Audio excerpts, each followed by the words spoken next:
créateur de l'Empire Marvel, Stan Lee, nous a quittés à l'âge de 95 ans. Spider-Man, Iron Man, les X-Men et autres Avengers sont aujourd'hui orphelins, tout comme des centaines de millions de gamins qui ont grandi avec ce monde de super-héros inventé par Stanley Lieber.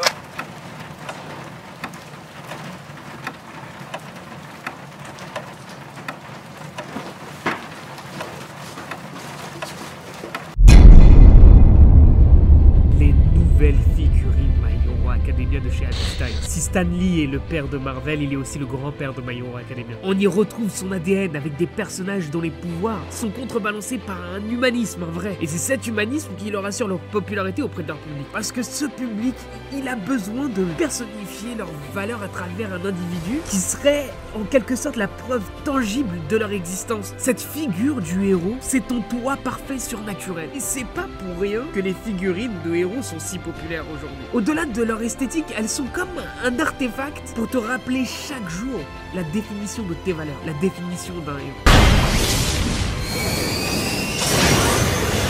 Et Stan Lee a défini ce qu'est. Alors eux, c'est pas totalement des héros, mais plutôt des apprentis héros. Et paradoxalement, c'est ce qui fait que je les admire encore.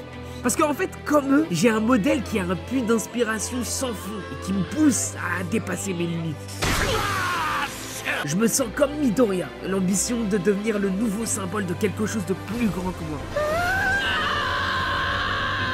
Et je me sens aussi explosif que Katsuki.